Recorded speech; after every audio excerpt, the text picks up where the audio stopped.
Bonsoir à tous, c'est Adil pour Mazitrans. Ça fait quelques mois que nous n'avons pas fait d'analyse en vidéo et pour cause, nous avons quelques lecteurs qui nous envoient des mails pour dire que ils n'ont pas accès à la vidéo depuis leur lieu de travail, donc nous avions arrêté. Nous allons quand même reprendre et essayer de combiner les analyses en vidéo avec des analyses écrites en même temps. Nous sommes toujours en train de chercher une formule qui pourrait répondre aux demandes de tout le monde. Donc très rapidement pour cette semaine 9. Concernant l'analyse du MASI, on commence par ce décompte Elliott très théorique, hein, c'est la construction Elliott telle que donnée par Elliott lui-même sur l'évolution d'un cycle ici haussier. Donc en 5 vagues, nous serions peut-être dans une vague 3 baissière à l'intérieur d'une vague C corrective donc, et cette vague 3 pourrait être une vague en extension. Donc sur le graphe on voit que la vague 5 s'approche, donc le potentiel de baisse quand même limité par rapport à la baisse que nous avions, mais attention car la vague 3 dans laquelle on évolue maintenant peut être une vague en extension et donc avoir une vague 5 baissière que vous voyez ici sur le graphique qui mettent un peu plus de temps pour se mettre en place. Donc au lieu d'avoir une 5 ici, nous pourrions éventuellement en avoir une là, mais globalement la construction reste identique. Le potentiel de baisse à long terme, à mon sens en tout cas, se réduit de plus en plus. On dira qu'il se réduit de plus en plus. Alors, concernant le MASI pour cette semaine, en données mensuelles, rien à signaler pardon, depuis ce qu'on dit depuis quelques mois déjà. Nous avons traversé cette large zone de support entre 9400 points et 10 000 points sans trop de résistance. C'est la zone marquée en jaune. Donc actuellement, on navigue à vue, pas de support à proximité sur cette unité de temps sur le graphique mensuel. Pourquoi pas continuer vers les 7300, voire 7500 plus précisément, soit un potentiel de baisse additionnel de 17%. Donc pour l'instant, ce scénario de flag ou drapeau baissier se poursuit. Nous n'avons aucun signal d'invalidation, et tant que nous n'avons pas de signal d'invalidation, donc sur cette unité de temps, l'objectif long terme serait de rallier les 7500 points.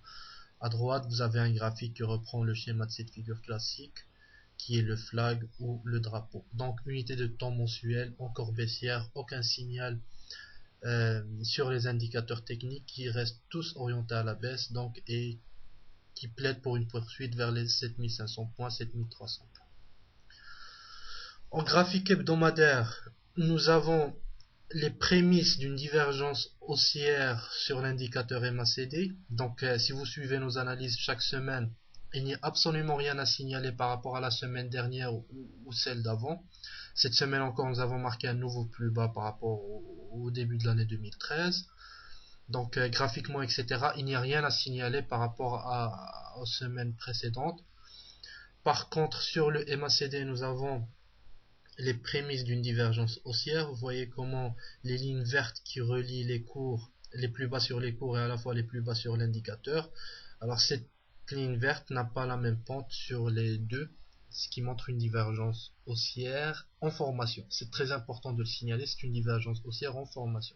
Elle ne sera validée que lorsque le MACD qui est en bleu croisera sa ligne de signal, c'est-à-dire sa moyenne mobile qui est en rouge. Pour l'instant, tant que le MACD ne croise pas sa ligne de signal, nous ne parlerons pas de divergence haussière, mais j'ai jugé peut-être opportun de signaler ça. Attention, car s'il y a une formation d'une divergence haussière ici, on pourrait aller rallier la zone des 9200 points, soit le haut de la zone de résistance. Encore une fois, ce signal ne sera validé qu'en cas de croisement aussi entre la MACD et sa moyenne mobile, ce qui n'est bien sûr toujours pas le cas actuellement. Donc là aussi, unité de temps baissière, la volatilité continue d'alimenter le mouvement, les baissiers ont clairement le marché en main, aucun signal de faiblesse de la tendance baissière. Donc à part cette éventuelle divergence haussière à signaler et à surveiller surtout pour les 2 ou 3 semaines à venir, parce qu'un petit calcul mental montre que pour avoir un croisement haussier entre MACD et sa moyenne mobile, cela ne pourrait pas se produire dans les 3 prochaines semaines. D'ici là, rien n'empêche le cours de continuer de baisser, sachant que tous les autres indicateurs techniques restent baissiers. Les adeptes de chartisme verront peut-être une figure en biseau d'élargissement baissier constituée par le support baissier S1 en bleu sur le cours et une résistance formée récemment, une résistance formée récemment ici. Donc entre cette résistance et ce support, il y a possibilité d'avoir un porte-voix ou un biseau d'élargissement baissier. Le problème, c'est que cette figure, d'habitude, on la rencontre à l'issue d'une tendance haussière. Donc c'est une figure de consolidation à l'intérieur d'une tendance haussière. C'est extrêmement rare qu'on la retrouve dans une tendance baissière pour indiquer la fin de la tendance. C'est pour ça que je ne donne pas beaucoup de crédit à cette figure. Mais de toute manière, je ne considère pas cette figure-là. Pour moi, la zone de support se trouvait entre 9100 et 9070 points. C'est le rectangle rouge que vous voyez sur les prix. On l'a dépassé, on a fait un pullback il y a 2 semaines, et là on se dirige vers l'inscription de nouveaux plus bas. Même en semaine 10 de 2013, je ne trouverais pas du tout étrange d'inscrire de nouveaux plus bas sur le 10, c'est même mon scénario privilégié. Par contre, dans 2 ou 3 semaines, si la MACD arrive à se relever et croiser sa moyenne mobile, là peut-être je parlerai de rebond technique sur quelques semaines, mais pour l'instant, il n'est pas du tout d'actualité. C'est l'impression de nouveaux plus bas hebdomadaires qui est d'actualité pour la semaine prochaine. Enfin, en données journalières, donc mensuel baissier, aucun signal de retournement à la hausse, hebdomadaire assez baissier avec divergence peut-être naissante sur la MACD, mais il faudra surveiller ça pendant les semaines à venir. Et maintenant sur le journalier, je vous ai mis en avant la date de notre dernière analyse où on anticipait un mouvement rapide et impulsif en direction de 9500. Bon, le marché n'a pas voulu déclencher ce scénario. On a eu 2 séances de consolidation puis un retour. On allait presque invalider le scénario lorsqu'on est revenu sur la moyenne mobile 20 parce que on est revenu sur la moyenne mobile sur cette unité de temps, mais sans la dépasser, donc sans remettre en cause le scénario baissier, pour en fin de semaine, revenir encore une fois sous le support des 8850.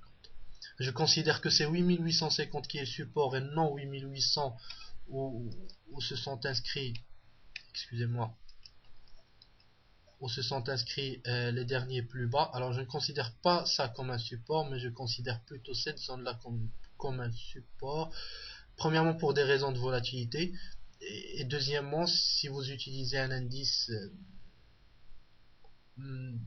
avec des volumes affichés de manière verticale, de manière horizontale, pardon, vous verrez que cette zone des 8850 points qui accumule le plus de volume. Donc je considère plutôt que c'est les 8850 qui constituent le support.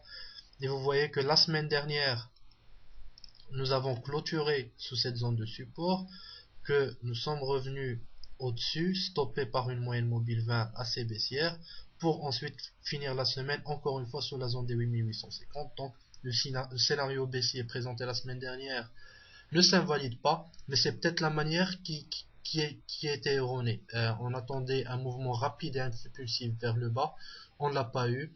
Pour la semaine prochaine, il est anticipé un mouvement régulier, toujours baissier bien sûr, mais régulier, non impulsif, donc entrecoupé de rebonds. Donc en conclusion, pour la semaine 9 de 2013, mouvement baissier anticipé en direction de 8500 points, qui est la zone de support en hebdomadaire, le support baissier S1 en objectif. Scénario qui ne sera invalidé à court terme que par le dépassement de la moyenne mobile 20 périodes qui se trouve actuellement à 8930 points.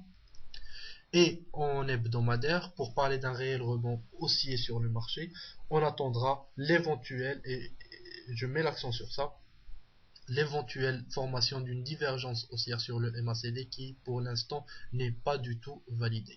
Voilà, merci à vous, j'espère que c'est clair. Si vous avez des questions ou des commentaires à faire, vous pouvez les faire sur notre page Facebook de Mazitrans ou envoyer des mails à contact@mazitrans.com.